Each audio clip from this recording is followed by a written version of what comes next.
Oven ഇല്ലാതെ gas സ്റ്റോപ്പിൽ നല്ലൊരു വനില കേക്കാണ് ഇന്ന് ചെയ്യുന്നത്. അതിന് വേണ്ടിയിട്ട് 250 ml കപ്പിൽ മൈദയും 1 ടീസ്പൂൺ ബേക്കിംഗ് പൗഡറും 1/4 ടീസ്പൂൺ ബേക്കിംഗ് സോഡയും 3/4 കപ്പോളം പാലും 3 വലിയ മുട്ടയാണ് എടുത്തിന്. ഇത് വലിയ മുട്ടയേനെ കൊണ്ട് ഇത്രയും പാല് വേണ്ടി വന്നിട്ടില്ലേ. ഇതിൻ്റെ കൂടെ ഞാൻ 3/4 കപ്പോളം പഞ്ചസാരയും എടുത്തിന്. അത് പൊടിച്ച് വരുമ്പോൾ 1 കപ്പായിക്കോളും. എന്നിട്ട് നമ്മൾ ഈ മൈദയും ബേക്കിംഗ് സോഡയും ബേക്കിംഗ് പൗഡറും ഒരു നുള്ളുപ്പും കൂടെ ചേർത്തിട്ട് അരിച്ചെടുക്കുന്നുണ്ട്. ഈ മധുരം ഒന്ന് ബാലൻസ് ചെയ്യാൻ വേണ്ടിയിട്ടാണ് ഉപ്പിട്ടിന്. ഇതൊരു 3-4 പ്രാവശ്യം ഞാൻ അരിച്ചെടുത്തിന്. ഈ സമയത്ത് നമ്മൾ ഓവൻ സെറ്റപ്പ് ഉണ്ടാക്കേണ്ടതാണ്. ഗ്യാസ് സ്റ്റോപ്പിൽ മീഡിയം ഫ്ലെയിമിൽ ഞാനൊരു അലുമിനിയത്തിൻ്റെ വട്ടയാണ് ചൂടാവാൻ വേണ്ടി വെച്ചിന്. അത് അടച്ച് വെച്ചിന്. ഇതൊരു 3-4 പ്രാവശ്യം അരിച്ചെടുത്തിട്ട് ഒരു സൈഡിലേക്ക് മാറ്റി വെക്കുക. ഇനി നമ്മൾ വെള്ളമൊന്നും ഇല്ലാത്ത ഒരു പാത്രത്തിൽ 3 മുട്ടയാണ് പൊട്ടിച്ച് ഒഴിച്ച് കൊടുത്തത്. ഈ മുട്ടയും ഫ്രിഡ്ജിൽ വെച്ചതൊന്നും ആവാൻ പാടില്ല കേട്ടോ. ഫ്രിഡ്ജിൽ വെച്ചതാണെങ്കിൽ 1 മണിക്കൂർ മുന്നേ എടുത്ത് പുറത്ത് വെച്ചാലും മതി.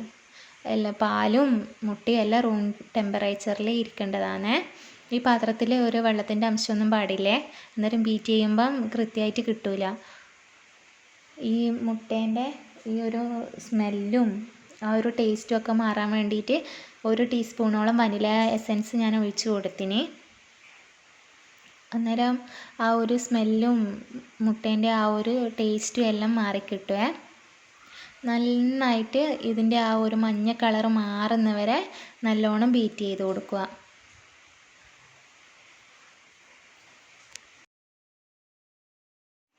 ആ ഒരു മഞ്ഞ കളർ മാറി മാറി വരുന്നുണ്ട്.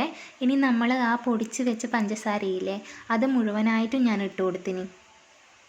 എന്നിട്ട് നല്ലോണം ബീറ്റ് ചെയ്തെടുക്കുക.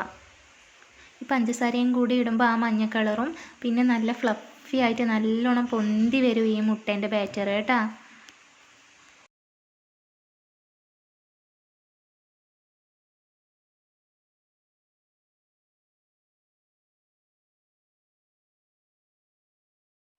ഞാനൊരു 10 മിനിറ്റോളം ആ പഞ്ചസാര ഇട്ടതിന് ശേഷം ഈ ബാറ്റർ ബീറ്റ് ചെയ്തെടുത്തിട്ടുണ്ട്. അതിൽ 3/4 കപ്പോളം ഞാൻ ഓയിൽ എടുത്തിട്ടുണ്ട്. പാം ഓയിലോ സൺഫ്ലവർ ഓയിലോ അങ്ങനെ ഏത് ഓയിൽ വേണമെങ്കിലും എടുക്കാം.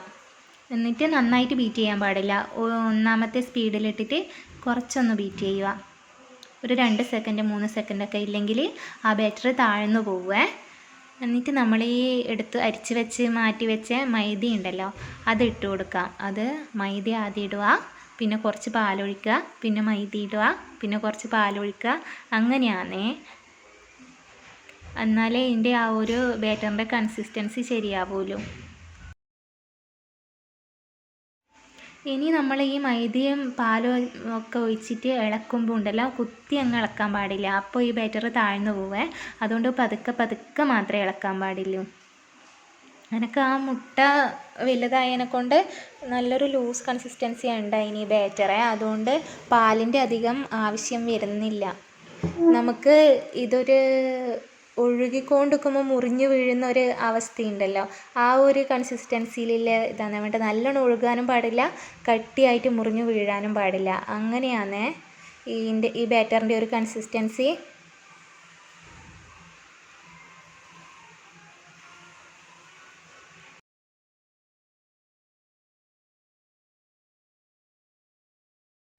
പതുക്കെ ഇളക്കി കൊടുക്കുകയെന്നേ വേണ്ടേ.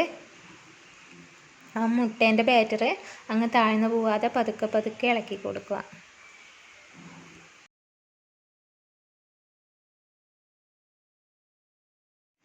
എനിക്ക് അത്രയും പാലിൻ്റെ ആവശ്യം വന്നില്ല. ഞാൻ ഒറ്റ പ്രാവശ്യമേ പാലൊഴിച്ച് കൊടുത്തിട്ടുള്ളൂ.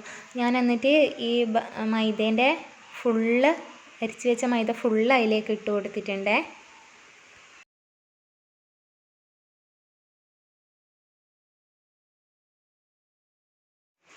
ഞാൻ എന്നിട്ട് ഇതൊരു 6 ഇഞ്ചിൻ്റെ മോൾഡിലേക്കാണ് മാറ്റിയിട്ടുള്ളത്. ആ മോൾഡ് ഒരു പേപ്പർ, ഞാൻ A4 പേപ്പറാണ് വെക്കൽ, അതുകൊണ്ട് വലിയ കുഴപ്പമൊന്നുമില്ലേ. A4 പേപ്പറിൽ എണ്ണ പുരട്ടിയിട്ട് ഓയിലോ ബട്ടറോ ഏതെങ്കിലും ഒന്ന് പുരട്ടിയിട്ട് അവിടെ വെച്ചിട്ടുണ്ട്.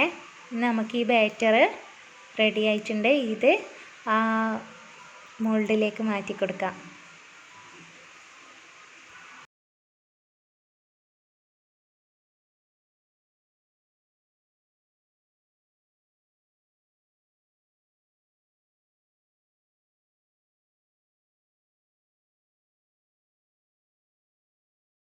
ഒരു സ്പാച്ചുല വെച്ചിട്ട് ആ പാത്രത്തിലുള്ള മുഴുവൻ ബാറ്ററും ഞാൻ ഈ മോൾഡിലേക്ക് മാറ്റിയിട്ടുണ്ട്.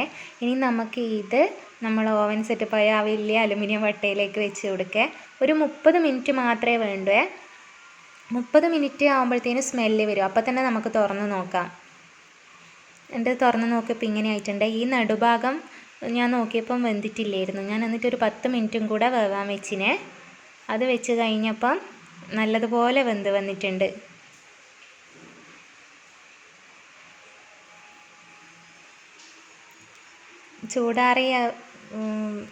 ചൂടെല്ലാം ആറി വന്നപ്പം ഇങ്ങനെ ആയിട്ടുണ്ട്.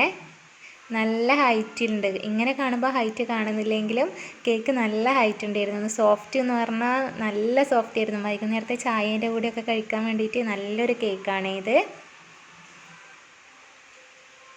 മുറിച്ച് ഈ കത്തി വെക്കുമ്പോൾ തന്നെ താഴത്തേക്ക് പോകുന്നതാണെന്നില്ല, അത്രയും സോഫ്റ്റായിട്ട് നല്ലൊരു കേക്കായിരുന്നു.